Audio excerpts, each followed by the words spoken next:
Dios los bendiga, soy el pastor Gilberto Gutiérrez y esto es Pregúntenle al Paz. Y estamos tratando de responder una pregunta fundamental. ¿Cómo seguimos la vida? A pesar de las dificultades, a pesar de los atoramientos, a pesar de la conmoción mundial, a pesar del demasiado tráfico filosófico, religioso, ideas van, ideas vienen, chocan unas contra otras. ¿Cómo hacemos? Y he contestado esta pregunta con esta respuesta: vivamos la vida con responsabilidad.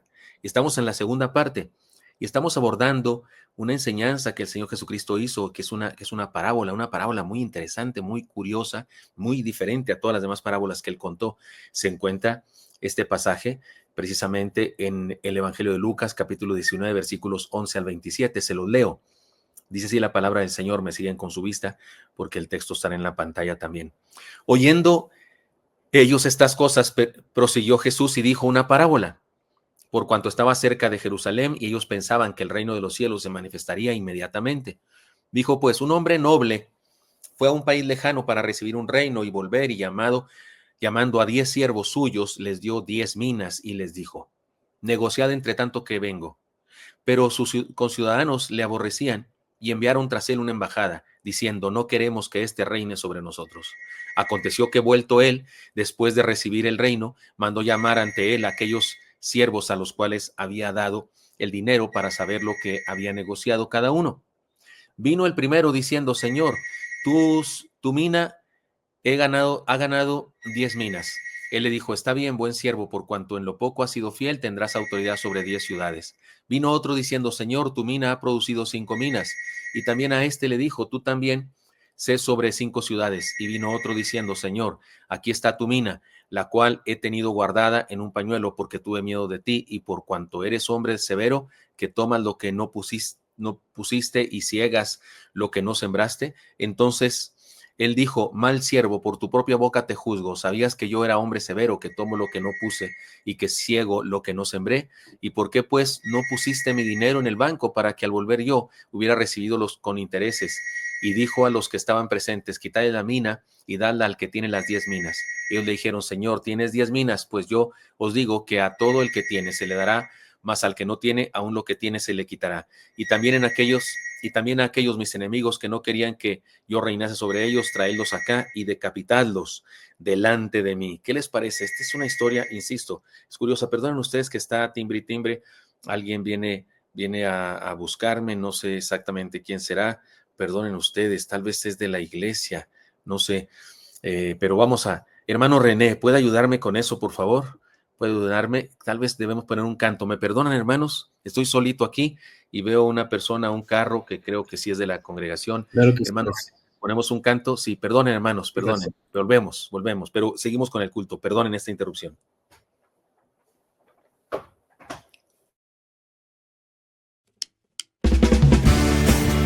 Dice la Biblia que Dios habita en medio de la alabanza de su pueblo. En este momento no estamos juntos físicamente, pero esta transmisión le da alabanza y gloria a Dios, y Dios está presente. Por eso cantemos juntos en la casa de Dios. Hagamos fiesta en su nombre.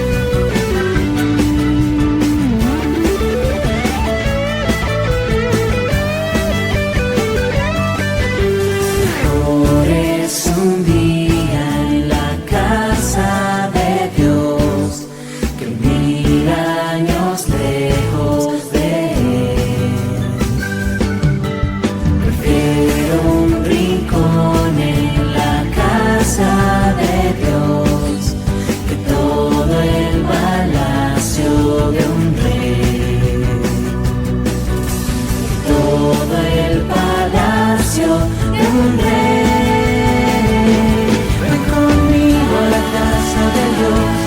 Celebraremos juntos su amor, daremos fiesta en honor de aquel que nos amó.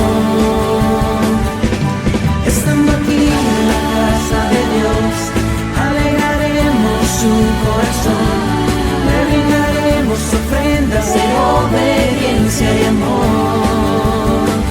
En la casa de Dios.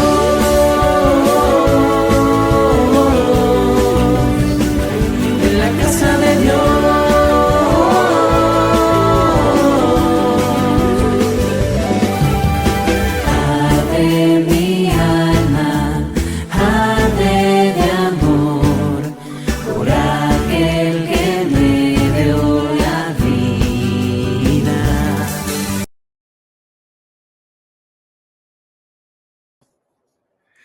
Perdonen, hermanos, perdonen, esto no debemos hacerlo en un culto, pero era algo, como estoy solo acá y fíjense que sí era algo importante que yo tenía que recibir, pero de cualquier manera, qué mal. Pero este es el texto, es un texto, lo contó el Señor Jesucristo y debemos decirlo porque interrumpimos el estudio de esta parábola porque estuvimos fuera de la ciudad, mi esposa y yo, predicaron otras personas, ¿no es cierto? El hermano Elí, el hermano René, y por esa razón necesitamos recordar algunas cosas. Quiero decirles que es imposible que los creyentes de aquella época que recibieron esta enseñanza del Señor no relacionaran este asunto de la parábola que él contó, que un hombre noble fue a otra ciudad a conseguir un reino, o sea, a conseguir el título de rey. Y mientras iba, dejó a unos criados y les dio minas, 10 minas. Y resulta que unos mandaron una embajada para evitar que este hombre viniera y fuera el rey. Y es bastante difícil no relacionar esta historia con algo que estaba pasando en ese momento de la historia. En ese momento estaba aconteciendo lo siguiente: cuando Herodes el Grande murió en el siglo IV antes de Cristo, dejó su reino dividido entre Herodes Antipas, Herodes Felipe y Herodes Arquelao, y repartió su reino. Y resulta que para hacerlo efectivo, Arquelao, uno de esos a los que le repartió, era un noble y le había correspondido Judea precisamente, y fue a Roma a tratar de convencer a Augusto para que le reconociera su derecho de ser rey. Pero los judíos no querían a Arquelao, ni a ninguno de los Herodes. Y mandaron una embajada de 50 hombres para decirle a Augusto que no querían a Arquelao, que no lo pusiera como rey, que no le diera el nombramiento de rey. Augusto sí lo hizo, le confirmó su herencia, aunque le quitó el título de rey, lo dejó así como gobernante, pero le quitó el título de rey. Así que cualquiera que oyera esta parábola en Judea, cualquiera, se acordaría del hecho histórico. Era imposible que no se acordara de ese evento. Cabe decir que a su regreso, Arquelao premió a los judíos que lo apoyaron y destruyó a los judíos que se habían opuesto a él, lo cual hace más parecida la parábola todavía al evento histórico. Esto solo prueba que el Señor utilizaba diferentes diferentes métodos de discipulado, de pedagogía, e ilustraba sus enseñanzas con diferentes tipos de historias verídicas o ficticias para hacerlas verdad. Las utilizaba como alegorías, las utilizaba como un ejemplo, que eso es una figura literaria, un ejemplo, una alegoría, pero es un hecho que sus intenciones como maestro son confrontarnos con algunas verdades, también confrontarnos, también confortarnos con algunas verdades que debemos reconocer nosotros hoy para vivir a plenitud y con éxito. Aclaremos entonces algunas cosas. También esta parábola se parece mucho a la parábola de los talentos, ¿no es cierto? Que aparece en Mateo 25, 14, 39. Es muy parecida. Se trata de un hombre que delega riquezas a sus súbditos. Las dos parábolas son iguales en eso. Dos de los súbditos hacen crecer la riqueza y los talentos o las minas crecen, pero dos de ellos las hacen crecer, pero uno de ellos solo la guarda. En eso se parecen las parábolas. El siervo que hizo crecer la riqueza en mayor cantidad recibe más, y el que solo la guardó le es quitada por castigo. Y en todos los casos, los dos casos de las parábolas, se da una enseñanza común. Pues yo os digo que a todo el que tiene se le dará, mas al que no tiene, aún lo que tiene se le quitará. Tanto dice Lucas 19:26 como Marcos 4:25 como Mateo. Las diferencias son importantes, sin embargo. Se parecen mucho las parábolas, la de los talentos y la de las minas, pero hay algunas diferencias. Y estas diferencias nos hacen entender algunas enseñanzas diferentes. Entonces, el hombre que entrega la riqueza a sus súbditos es un noble. En este caso es un noble que va a buscar un reino. En la parábola de los talentos solo se nos dice que es un hombre, se sobreentiende que es un señor rico. Esto nos habla del Señor ascendiendo a los cielos para ser glorificado por el Padre. En esta parábola de las minas seguramente nos habla de Jesús, quien después de su muerte asciende a los cielos para ser el Rey. Existen otros personajes como los opositores que finalmente son castigados. En la parábola de los talentos no hay opositores, no se mencionan. Aquí sí se mencionan y son decapitados, son castigados. Por otro lado, otra diferencia: un talento era una enorme cantidad de dinero. Era el salario de un obrero en 20 años. Un talento era el dinero, lo que ganaba un obrero en 20 años. Imagínense 5 talentos, eran 100 años de salarios mínimos. Y las minas eran una cantidad pequeña de dinero. Algunos dicen que se trata del salario de un obrero en 3 meses, más o menos. Al principio se nos explica el propósito de la parábola. Se dice, por cuanto estaba cerca de Jerusalén y ellos pensaban que el reino de Dios se manifestaría inmediatamente. Esto es lo que motivó esta parábola. Ellos pensaban, ya Cristo, el reino va a acabar, va a venir ahorita pronto. Evidentemente la gente pensaba que el reino era algo inminente, material y político, que era un asunto de guerra civil, que era un asunto de establecer en la tierra cosas. Y el Señor quiere decirles que se trata de algo progresivo, futuro y espiritual. Podemos decir que algunas de las enseñanzas son semejantes en las dos parábolas, pero en esta que nos toca estudiar ahora hay algunas enseñanzas más que la enriquecen. Reflexionemos en todas ellas y aprenderemos a vivir este año y responderemos la pregunta, ¿cómo le hago? ¿Cómo enfrento la vida? ¿De qué se trata? ¿Cómo le hago para vivir en medio de un mundo en caos? Hemos dicho varias cosas, las voy a repetir como repaso solamente. Negociemos vida. Negociad entre tanto que vengo, les dijo el Señor. El mismo Señor dijo cuando eran el mismo Señor Jesucristo dijo cuando era solo un niño, ¿no sabíais que en los negocios de mi Padre me conviene estar? Hermanos míos, que cuando vayamos de este mundo al otro, dejemos algo de valor para las nuevas generaciones. Negociemos la vida, hagamos crecer la vida. Si nos dieron 10 de vida, convirtámoslo en 50. Hagamos crecer la vida. Está bien, acá dijimos negociemos, porque el Señor le dice negociad en tanto que vengo, pero acá la enseñanza es hagamos crecer la vida. Está bien, buen siervo y fiel, por cuanto poco has sido fiel, tendrás autoridad sobre 10 ciudades. Y dijo a los que estaban presentes, quitadle la mina y dadla al que tiene las 2 minas. Leí 2 textos bíblicos para hablar de separados, para hablar de lo importante de hacer crecer la vida. Dios se complace en nuestro crecimiento. A Dios no le gustan la higuera sin higos, ni la tierra sin semillas, ni la semilla sin planta, ni la planta sin frutos, ni la red sin pescados, ni el dinero sin réditos. De acuerdo con esta parábola. Entonces, Dios se complace con el crecimiento. No guardemos la vida, es la otra enseñanza que ya vimos. Vino otro diciendo, Señor, aquí está tu mina, la cual he tenido guardada en un pañuelo. Mal siervo, por tu propia boca te juzgo. Sabías que yo era hombre severo, que tomo lo que no puse y que ciego lo que no sembré. Dios, hermanos míos, la enseñanza es muy clara. Dios no nos dio lo que nos dio para que lo conservemos, sino para que lo usemos. Y esta clase de bienes que el Señor nos da, cuando lo usamos, crece, se agiganta. Mi papá me dio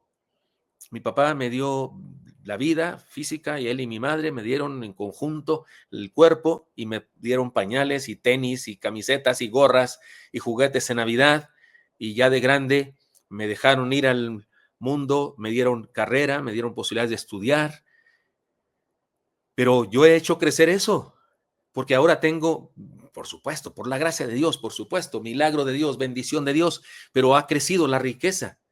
De eso se trata aquí. Dios nos dio lo que nos dio, no para que lo guardemos, no para que lo tengamos, no para que digamos tengo esto, sino para que lo usemos. Y al usarlo bendecimos a otros y la riqueza se multiplica. Y el primer desafío que ya vimos la semana pasada, la semana antepasada, primer desafío a vivir a plenitud y con responsabilidad. El Señor ascendió a los cielos, como en la parábola el noble fue a otro lugar, para ser coronado por sus obras de salvación, y nos dejó en la tierra para cumplir con un propósito de anunciarle, proclamarle y enseñar su evangelio. Para que lo logremos, nos capacitó con riqueza física, intelectual y espiritual. Seamos responsables y entreguémosle buenas cuentas. Pero sigamos adelante reflexionando en 3 enseñanzas más. Estas enseñanzas no las hemos visto. No contaminemos la vida con envidias, hermanos míos. ¿Cómo enfrentamos la vida? ¿Cómo le hacemos para vivir, para seguir adelante? ¿Cómo le hacemos para seguir? Yo siempre digo, ¿qué sigue? Sigue seguir. Y si seguimos, ¿cómo le hacemos? Siguiente enseñanza, 4ª enseñanza, no contaminemos la vida con envidias. Ellos le dijeron, Señor tiene 10 minas. Se los puede escuchar, Señor tiene 10 minas. Quítenla, le dijo el Señor al que la guardó solamente, quítensela a él que la guardó, que no supo qué hacer con ella, inepto, irresponsable, y dénselas a los que tiene 10. Y dicen los chismosos, Señor, pero este tiene 10 minas, déselas al otro que tiene poquita menos, o perdónalo a este, sé tolerante, dénselas al que tiene 10. Hermanos, no nos ocupemos de lo que tienen los demás, ocupémonos de nuestro propio tesoro. Si usted se está preguntando, espero que no, espero que no. Pero si alguien que no vino se está preguntando, ¿por qué le dio al que tenía más? La respuesta más adecuada sería, ¿qué te importa? Es su dinero, es de Dios su dinero. Cuando tenemos envidia, estamos reprochándole a Dios algo. Una persona canta muy bonito. Yo no canto bonito, no tengo una gran voz. Me gusta componer canciones. Me gustan las canciones que compongo, pero sé que no soy un gran cantante. Y si Dios le quiso dar una voz tremenda a Caruso, le quiso dar una voz tremenda a otra persona, y yo, ay, ¿por qué le diste a esa persona, Señor, si ese ni cristiano es? La respuesta es, ¿qué me importa?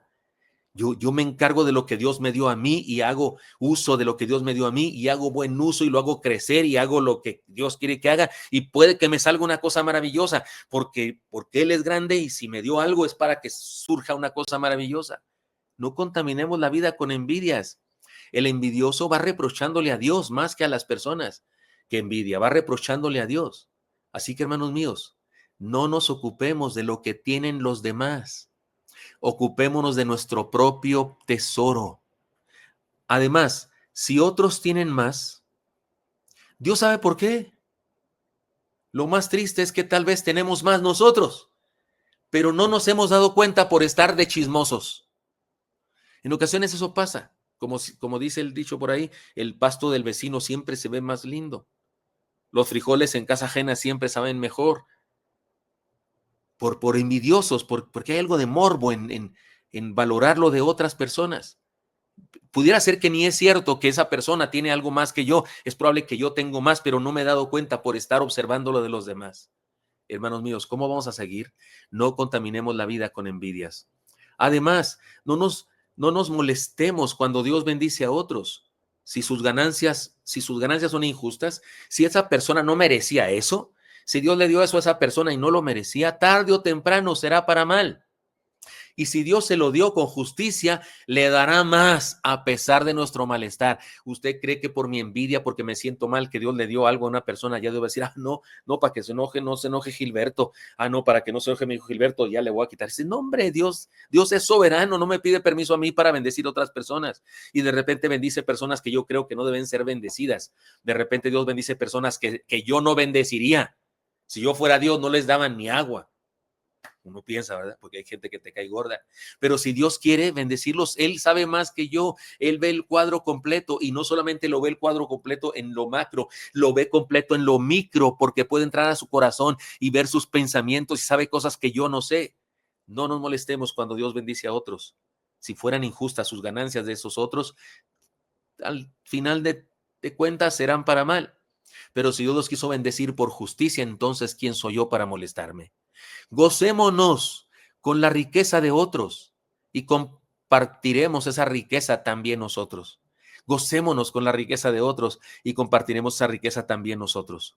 Me gusta el deporte, me gusta el básquetbol, especialmente el atletismo, y otros deportes también me gustan, pero eran mis deportes favoritos, básquetbol y atletismo. Y resulta que pues me defendía yo, y soy muy competitivo. Más si ganaba de repente no era por bueno, sino por aguerrido. Pero soy pastor y desarrollé en mi iglesia a los jóvenes para jugar. Cuando yo era joven, y era pastor de algunos mayores que yo, tenía 23 años cuando comencé a ser pastor en Chihuahua. Cuando regresé del seminario a Chihuahua, y seguí siendo pastor porque había sido pastor antes.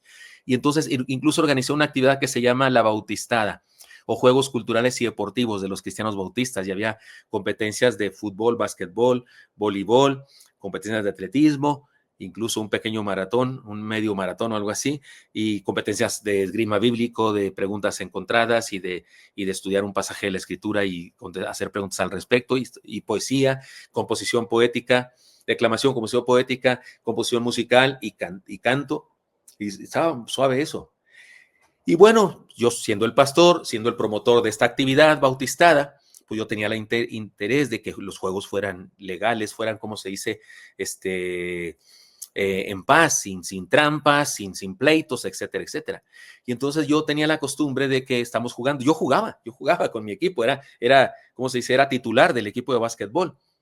Y resulta que cuando el equipo contrario nos metía una canasta, y resulta que la metió un chamaco que entró brincando, se la pasó por atrás, por debajo de las piernas, y luego dijo para atrás y la metió. Yo le decía, bravo, no hombre, Pepe Luis, o no hombre, fulano, te la discutes. Y un joven de mi iglesia me decía, pastor, ¿por qué le echa porras? porque él pensaba que no debía echarle porras al del equipo contrario. Yo lo hacía en primer lugar porque es mi costumbre y en segundo lugar porque era el pastor. Yo quería poner un ambiente bonito de hermandad, no de pleito, porque había algunos enfurecidos sí jugando y había unos hasta que les salían sapos y culebras de la boca. Gocémonos de la riqueza de otros y compartiremos esa riqueza también nosotros. Me encanta cuando en el deporte hay algunos ahí cristianos jugando y de repente hacen eso que yo hice también. Algunos de esos jugadores del equipo contrario hace una gran jugada y lo felicitan, le dicen, te la discutes, qué bárbaro, qué don te dio Dios. No hay problema. Me encantan los de caminata. Había uno de caminata mexicano, González. Y había un italiano que siempre estaban compitiendo, siempre. El italiano siempre perdía, siempre ganaba González. Y resulta que lo interesante es que iban caminando así con su pasito ese raro y pasaban por la mesa donde hay agua y Damilano se llamaba el italiano, agarraba agua y le llevaba a su compañero, a su contrario, a González le llevaba, pero más allá era González el que agarraba el agua y se la llevaba a él. Eran cuates, no eran enemigos, solamente eran compañeros de competencia. Sí, cada uno quería ganar, pero no estaban interesados en que el otro no ganara, estaban interesados en ganar ellos. Cuidado cuando lo que más te preocupa es que otros pierdan. Cuidado cuando lo que más te preocupa es que otros no tengan. No, lo que te debe preocupar es tú ganar, tener, que Dios te bendiga, pero no te dé envidia a los demás. ¿Cómo hacemos para seguir adelante en la vida sin tropiezos? No contaminemos la vida con envidias. Además, ejercitemos y perfeccionemos la vida. Pues yo os digo, dice el texto, pues yo os digo que a todo el que tiene se le dará, que a todo el que tiene se le dará, mas al que no tiene, aún lo que tiene se le quitará. Hermanos míos, usemos todo lo que Dios nos ha dado antes de que se atrofie por falta de uso. Antes de que se atrofie por falta de uso. Yo he tomado la decisión desde que comenzó este año, desde el año pasado estaba orando por eso, de cantar más en los cultos. Resulta que tengo que salir, voy a desayunar, hay cultos intermedios. En ocasiones voy a dar un rodeo a los salones donde está la gente, los que están en el circuito cerrado de televisión. En ocasiones voy a ver a los niños. Voy a ver a los niños donde están estudiando, voy a saludarlos a diferentes grupos, en alguna ocasión a uno, en otra ocasión a otro. En ocasiones salgo tantito ahora que estamos en Plutarco para saludar a personas que veo que no les tocó lugar adentro. Y está bien, pero he decidido que debo cantar, porque por causa de eso, yo decía, bueno, como estoy en todos los cultos, pues en todos los cultos canto medio canto y ya se completa un culto canto y medio, pero no, he decidido que debo cantar. De hecho, ayuda a mejorar mi voz cuando predico. Ayuda a no enronquecerme tanto cuando predico, porque cantar estoy ensayando mi voz en forma controlada, no emocionada, sino como cuando estoy predicando. He decidido también tocar más mi guitarra. Antes tenías ya hasta ¿cómo se dice? Como costra, ¿cómo se dice? Como callo de tocarla. Ahora cada vez que la toco me duele, porque estoy tan enfocado en predicar, en estudiar la Biblia, en hacer sermones y estudios, lo cual voy a seguir haciendo, que me he olvidado del talento de tocar la guitarra y de componer canciones. Estoy componiendo, de hecho estoy en una especie de racha de componer. Uno de estos días voy a dar un concierto con canciones nuevas que estoy componiendo. Y creo porque es un talento, es algo que Dios me dio y debo explotarlo, debo hacerlo, por hablar de unas cosas. Usted puede hablar de otras 50,000 que tiene usted, que Dios le ha dado. Usemos todo lo que Dios nos ha dado antes de que se atrofie por falta de uso. Hagamos crecer la riqueza que Dios nos ha dado, perfeccionando su uso. Porque sabe, cualquier habilidad que dejas de hacerla se atrofia. Cualquier riqueza escondida se devalúa. Ponla a trabajar, hazla crecer. Mantengámonos activos en crecer y esperar y amar y seremos más ricos cada día. Y además, hermanos míos, esperemos la victoria de la vida. Esperemos la victoria de la vida. ¿De qué estoy hablando aquí? Pero sus conciudadanos le aborrecían y enviaron tras él una embajada diciendo, no queremos que este reine entre nosotros. Pasémonos al final. Y también aquellos, mis enemigos, que no querían que yo reinase sobre ellos, traélos acá y decapitarlos delante de mí. Tómale, eso está feo. Recordemos que el reino del Señor será establecido en forma total y contundente. No hay manera de ganarle al Señor. Sus enemigos les va a pasar lo que al Titanic, cuyo creador dijo no lo puedo hundir ni Dios, y se hundió. Cuidado con los que pretenden ganarle a Dios. Cuidado con los de las ideologías, con los wokistas, con los progresistas. Cuidado con los líderes de la ONU que están en contra de Dios, que están proveyendo de leyes que van en contra de la libertad de cada individuo. Cuidado, no ganarán, no van a ganar, nunca han ganado los malos en contra del plan glorioso de Dios.